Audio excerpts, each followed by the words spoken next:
Muy buenas noches, hermanos. Es muy grato para mí en este día martes que podamos congregarnos, al menos en forma virtual, para celebrar esta reunión de oración y poder compartir la palabra del Señor. Muchas gracias por la invitación y por haberme comprometido a dar estas palabras. Antes que nada quisiera tener una pequeña oración de introducción. Amado Padre, queremos agradecerte en este día tan especial que tú hayas puesto en mí estas palabras, agradecerte que tú estés obrando en nuestros corazones y que nos has dado vida y nos acompañas hasta este momento. Te pedimos, Señor, que nos guíes, que esta palabra cale profundamente en nuestros corazones y que tú estés obrando en nuestras vidas para que seamos día a día mucho mejor. Todo esto te lo pedimos en el nombre de tu Hijo amado Jesucristo. Amén. Muy bien. Con Silvia muchas veces en el negocio hablamos con gente, hablamos con nuestros clientes y les predicamos, hablamos del Señor, de alguna manera sacamos el tema y nos topamos con un abanico de creencias y de situaciones. Muchos de nuestros clientes son católicos, agnósticos, budistas, panteístas, mormones, testigos de Jehová, evangélicos de distintas denominaciones y por ahí me sorprende, al charlar principalmente con los católicos, por ejemplo, que con católicos comprometidos, con católicos que realmente tienen actividades, como me ha pasado con un matrimonio que son de la llama carismática y que hablar con ellos y que tengan conocimiento de la palabra, que hablen de Jesucristo, que escuchan y alaban al Señor con música cristiana, evangélica, y realmente me da a pensar si ellos no serán salvos. Si bien son católicos, siguen teniendo ciertas digamos, respetando ciertas estructuras, notamos que realmente tienen conocimiento. Y no solo eso, sino que las actividades que hacen, las obras que tienen, qué sé yo, los vemos que son compasivos con la gente, que aman al prójimo. Tengo otro caso donde un matrimonio también trabajan en Cáritas, acá en la iglesia, en la catedral. Otros muchachos que se juntan en Angaco, están en el tema de Maús también de la iglesia católica y nos cuentan sus actividades, bueno, en Cáritas, cómo ayudan a los niños, toda la actividad que desempeñan. En el caso de los chicos de Angaco, trabajan mucho con los jóvenes y demás.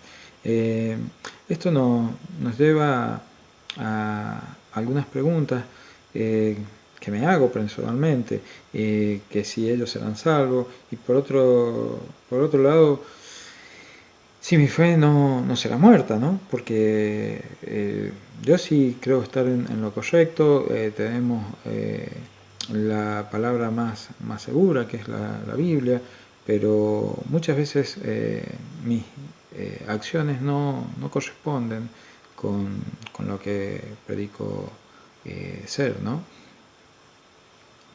Y bueno, estos planteos, que tal vez más de uno se hace, los tenemos que confrontar con la Biblia y preferentemente con las mismas palabras de Jesucristo, ¿no?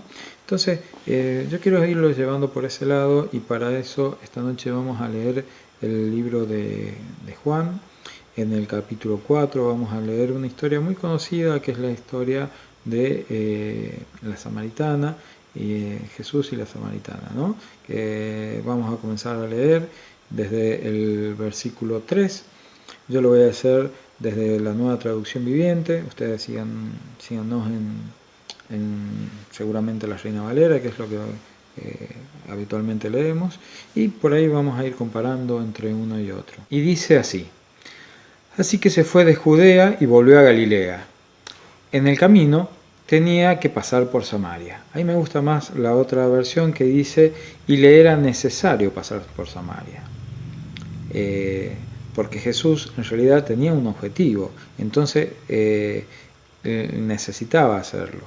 Ese objetivo lo podemos clasificar en un objetivo personal, que era, ya vamos a ver, tener una conversación con una mujer, y un objetivo global que era llevar la salvación a toda la comunidad, a todo el pueblo de Samaria, ¿no? Entonces, dijimos que en el camino tenía que pasar por Samaria. Entonces llegó a una aldea samaritana llamada Sicar, cerca del campo que Jacob le dio a su hijo José. Allí estaba el pozo de Jacob, y Jesús, cansado por la larga caminata, se sentó junto al pozo cerca del mediodía. Ahí también prestemos atención porque son datos muy importantes. Ya era el mediodía, según la Reina Valera, era la hora sexta. Si se cuenta desde las 6 de la mañana, estamos hablando igual del mediodía. Poco después llegó una mujer samaritana a sacar agua y Jesús le dijo, por favor, dame un poco de agua para beber. Bien, era un poco extraño que una mujer fuese a sacar agua al mediodía, por muchas razones. Una, por el sol que había, es un trabajo que normalmente se hacía temprano en la mañana. Una mujer que se dedica a su casa, temprano va, busca agua, asea la casa, prepara el desayuno, la media mañana, el almuerzo, y para todo se necesita agua. Y esta mujer recién estaba yendo al mediodía a buscar el agua. Así que vemos que era una mujer un poco desordenada, ¿no es cierto? Tenía una vida seguramente desordenada. Algo nos quiere decir con todo esto.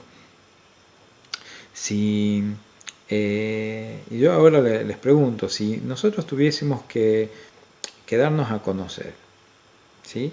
Que tratar, estamos llegando a un pueblo y queremos entrar en contacto con toda la comunidad, que la comunidad nos conozca. ¿A quién buscaríamos para hacer eso? Normalmente trataríamos de buscar a personas influyentes del lugar. Al tratarse de un tema importante como el de la fe, lo más probable es que quisiéramos encontrar a alguien respetable, con buena imagen entre los vecinos, a lo mejor con que esta persona tenga conocimiento religioso, que sea, no sé, alguien conocido por su buen actuar, alguien tal vez que pudiera comunicar bien el mensaje, en este caso el mensaje de salvación, pero hoy por hoy buscaríamos algún medio de comunicación o algo así. Pero Jesús no hizo nada de eso. No, al contrario. O sí, bueno, buscó a una persona muy popular, pero o sea, sí, popular, la más conocida, pero tal vez con una reputación no muy buena, que digamos, ¿no es cierto? Podríamos decir que era una de las más pecadoras del pueblo. O sea, Jesús siempre, digámoslo así, apuntando abajo, apuntando al más pecador. Y esto, porque realmente yo creo que por ahí el más pecador, cuando se convierte, cuando hace un cambio de vida, es como que es más contrastante, más notorio. Este que ahora pecaba, ahora ya no peca más. Se hace notar ese cambio. Entonces él busca ese tipo de personas. Y en todo momento lo dijo, o sea, él vino a buscar a pecadores, no a justos, ¿no es cierto?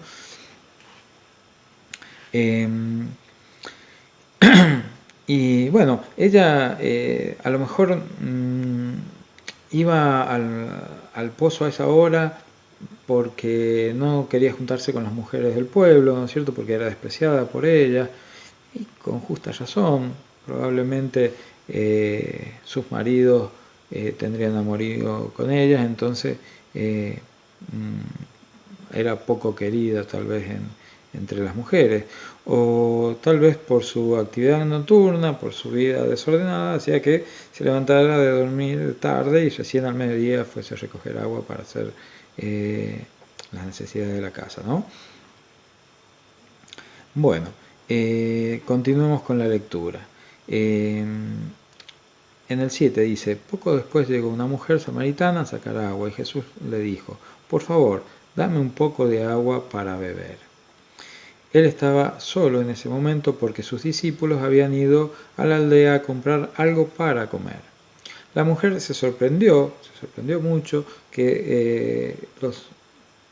ya que los judíos rechazan todo trato con los samaritanos. Entonces Jesús le dijo, y bueno, acotación de esto, tal es el rechazo del judío con el samaritano que evitan pasar por Samaria cuando realmente es el camino más corto para ir a Galilea. Pero ellos rodean la zona y no pasan por Samaria. Bueno, entonces le dijo a Jesús, usted es judío y yo soy una mujer samaritana, ¿por qué me pide agua para beber? Jesús le contestó, si tan solo supieras el regalo que Dios tiene para ti y con quién estás hablando, tú me pedirías a mí y yo te daría agua viva. Pero Señor, usted no tiene ni una soga ni un balde, le dijo ella, y este pozo es muy profundo. ¿De dónde va a sacar esa agua viva? Además, ¿se cree usted superior a nuestro antepasado Jacob, quien nos dio de este pozo? ¿Cómo puede usted ofrecer mejor agua que la que disfrutaron él, sus hijos y sus animales? Jesús le contestó, cualquiera que beba de esta agua, pronto volverá a tener sed, pero todos los que beban del agua que yo doy no tendrán sed jamás. Esta agua se convierte en un manantial que brota con frescura dentro de ellos y les da vida eterna. Bueno, acá Jesús le va dando el plan de salvación, le va diciendo que lo que Él tiene para darle es el Espíritu Santo, en realidad lo reemplaza con un elemento que le permitió a él entablar esa conversación, que es el agua, ¿no es cierto? Y bueno, y él da el ejemplo de que es un agua viva, un agua que satisface a la persona y que la llena de alegría, ¿no? Pero ella sigue apegada a su pensamiento carnal, humano, y le dice en el versículo 15, por favor, Señor, le dijo la mujer, deme de esa agua, así nunca más volveré a tener sed y no tendré que venir aquí a sacarla. Y bueno, y acá Jesús es muy sutil, pero muy claro. Había un regalo para darle, el agua viva que salta para salvación, ¿no? Se le prometía salvación, pero eso requiere reconocer el pecado, o sea, había que trabajar el tema del pecado. Pero para ello el Señor, con astucia, le dice, ¿quieres el agua viva? Veamos tu pecado, es decir, trae a tu marido. Jesús, y acá dice en el 16, Jesús le dijo, ve y trae a tu esposo. Y ella respondió, no tengo esposo. Es cierto, dijo Jesús, no tienes esposo porque has tenido 5 esposos y ni siquiera estás casada con el hombre con el que ahora vives. Ciertamente dijiste la verdad. Señor, dijo la mujer, seguro que usted es profeta. Bien.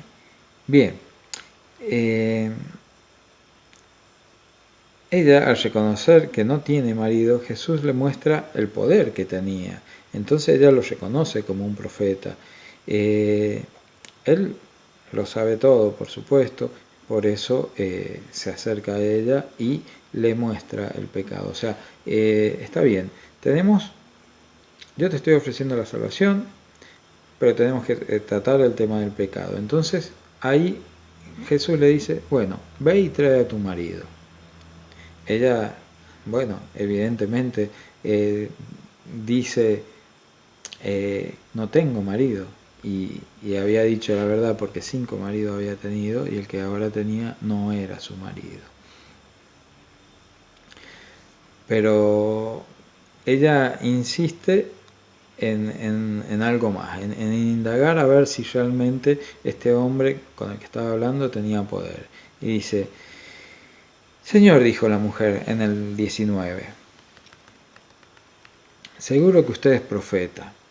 Así que dígame, ¿por qué ustedes los judíos insisten en que Jerusalén es el único lugar donde se debe adorar, mientras que nosotros, los samaritanos, afirmamos que es aquí, en el monte Gerizim, donde adoraron nuestros antepasados? Jesús le contestó, créeme, querida mujer, que se acerca el tiempo en que no tendrá importancia si se adora al Padre en este monte o en Jerusalén. Ustedes los samaritanos saben muy poco acerca de aquel a quien adoran, mientras que nosotros los judíos conocemos bien a quien adoramos, porque la salvación viene por medio de los judíos. Pero se acerca el tiempo, de hecho ya ha llegado, cuando los verdaderos adoradores adorarán al Padre en espíritu y en verdad. El Padre busca personas que lo adoren de esa manera, pues Dios es espíritu y por eso todos los que le adoran deben hacerlo en espíritu y en verdad. Acá viene una pregunta religiosa, ¿sí? Ella quiere saber cuál es la religión correcta, si la judía o la samaritana, si se debe adorar en el templo o en el monte.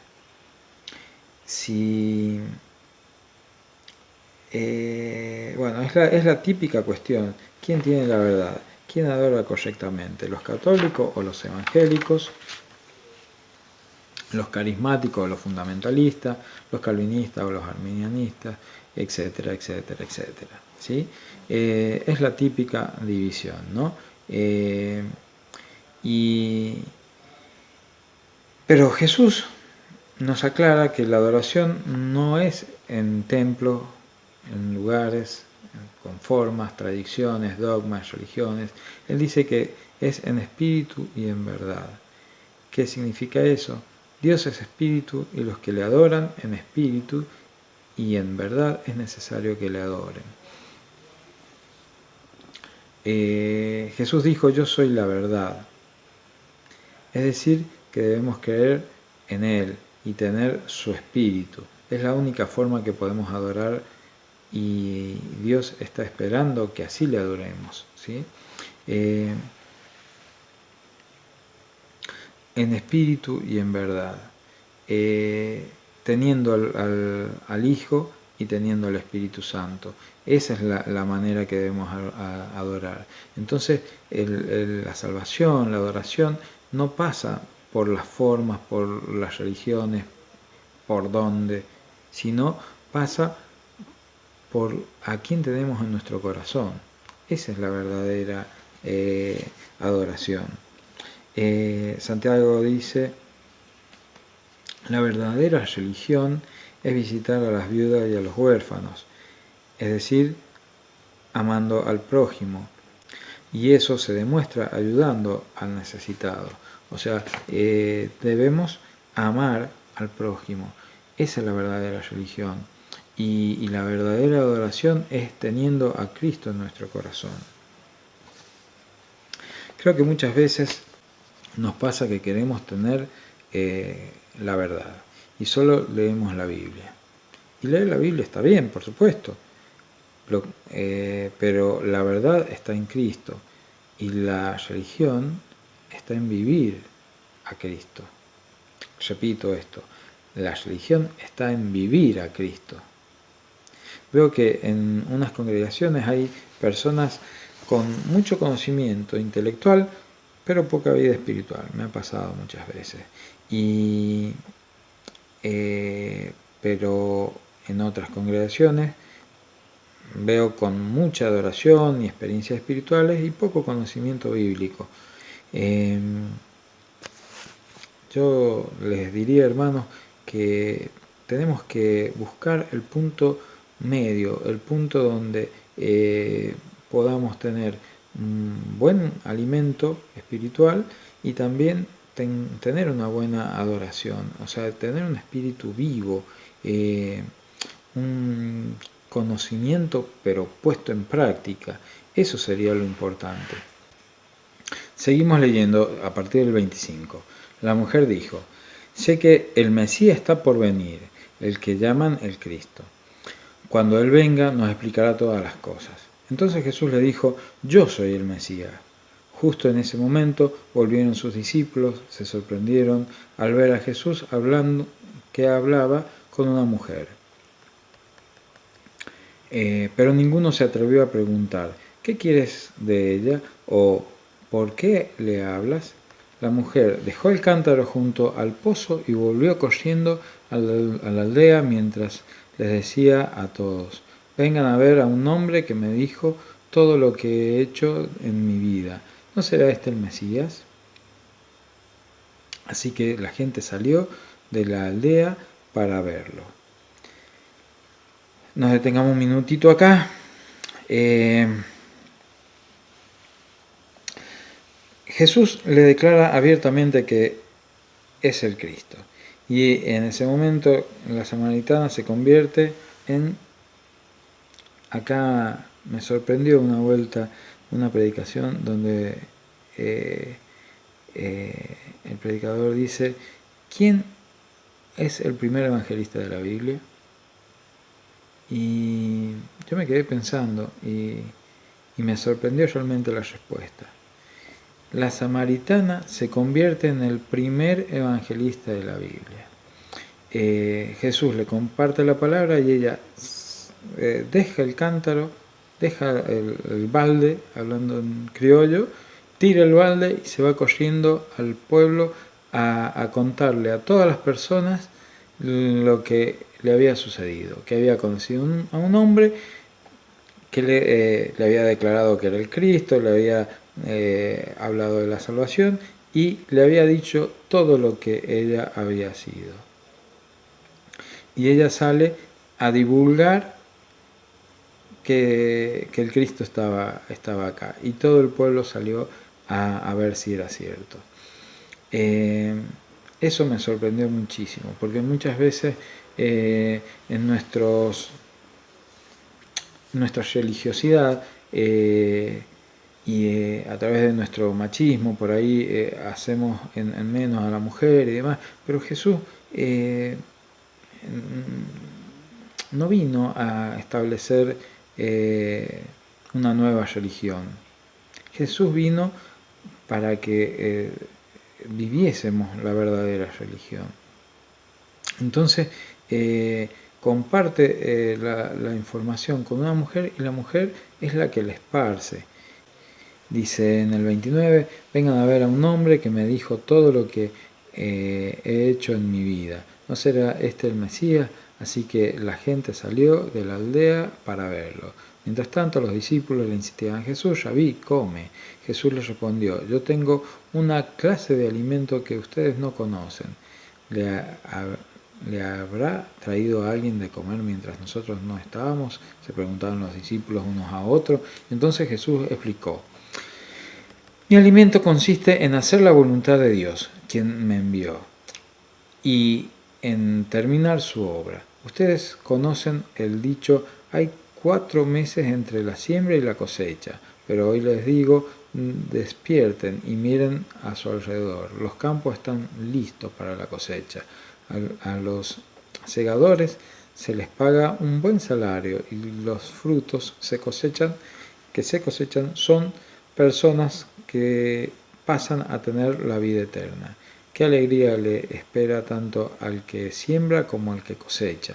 Ya saben el dicho: uno siembra y otro cosecha. Y es cierto, yo los envié a ustedes a cosechar donde no sembraron.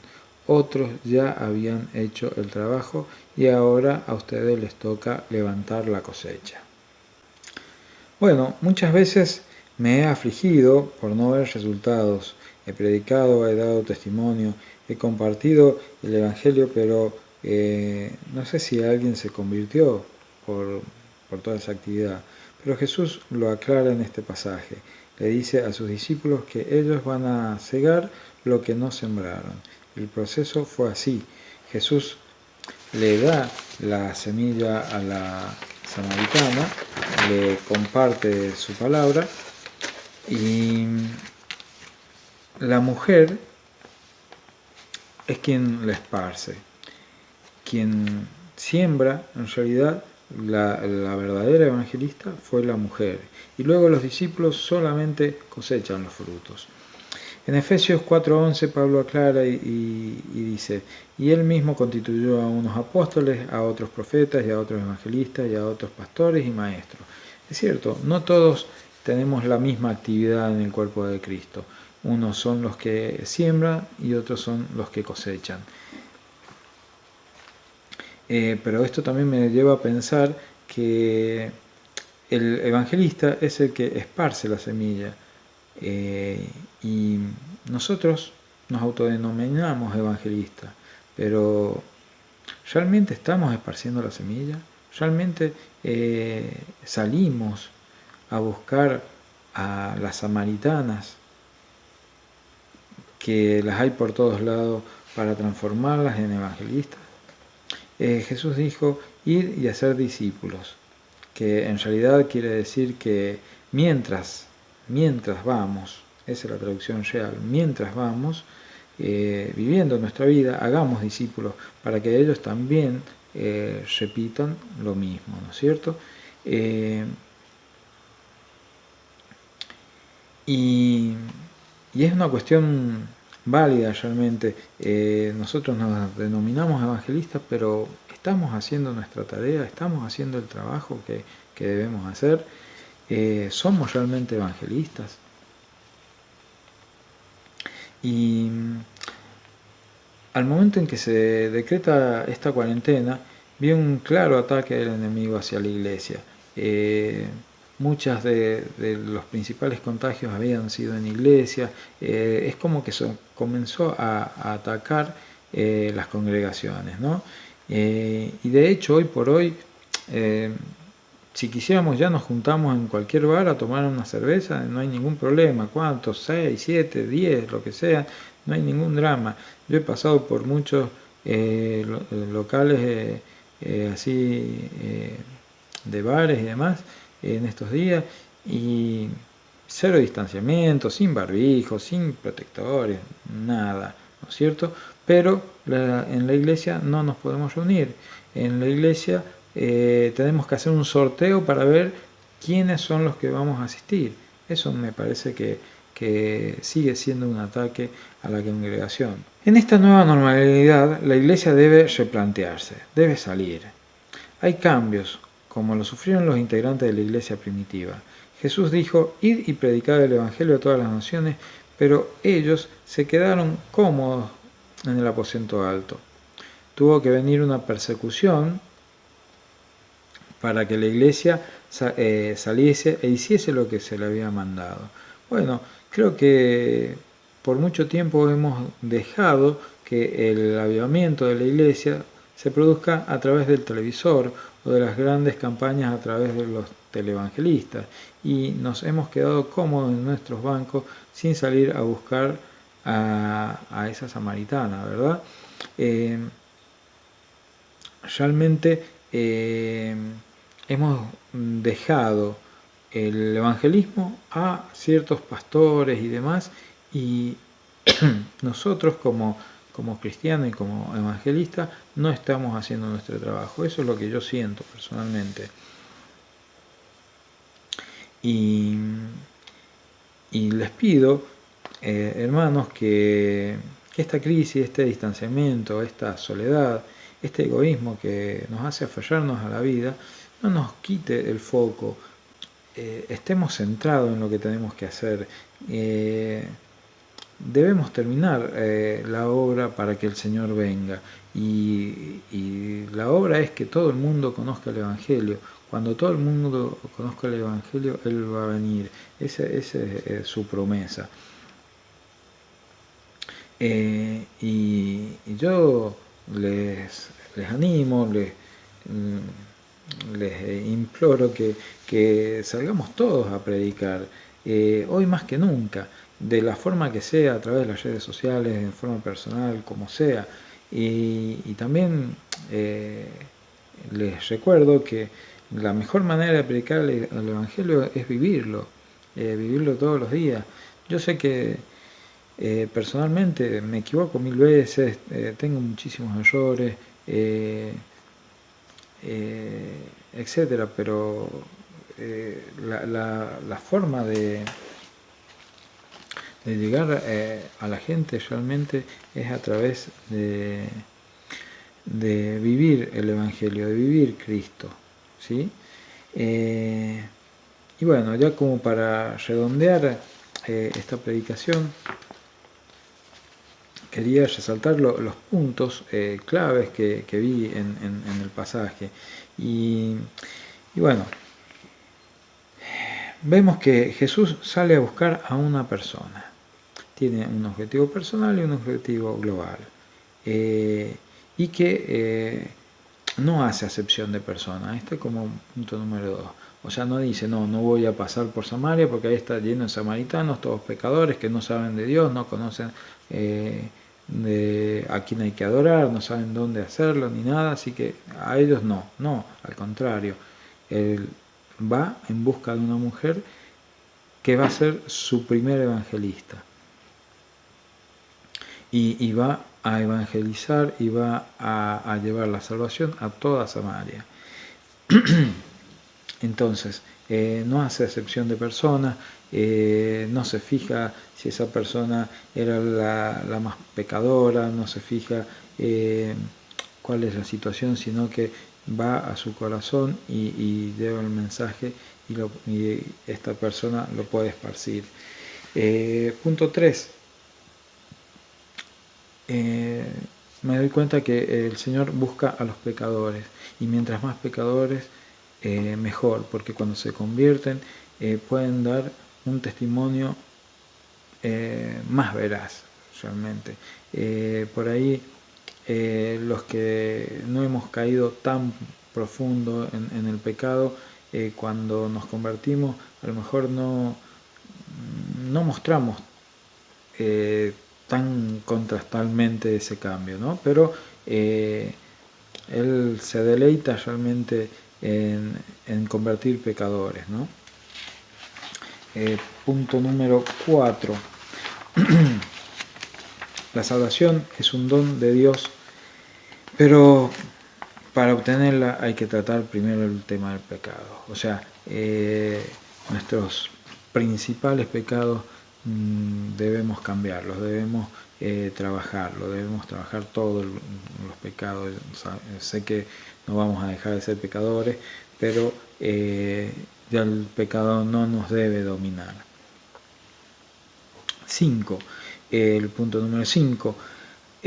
A Dios se le adora en espíritu y en verdad, no en un templo, no en un monte, no en una religión, no en una catedral, no ya no tiene efecto los ritos, no tiene efecto nada de eso. Se adora en espíritu y en verdad, se adora teniendo a Jesucristo en el corazón. Con la música que más te guste, si te gusta el rock, con rock, si te gustan los himnos de hace 100 años atrás, con los himnos de 100, 200 años atrás, no importa. Se adora con la palabra y se adora en espíritu y en verdad, ¿sí? 6. Unos siembran y otros cosechan. Esa es otra realidad. Entonces, hermanos, salgamos a sembrar, no importa quién es el que se va a llevar la gloria de haber cosechado, debemos sembrar en todo momento y en todo lugar. Esa es la verdadera actividad evangelista. Y los insto a que sigamos haciendo eso.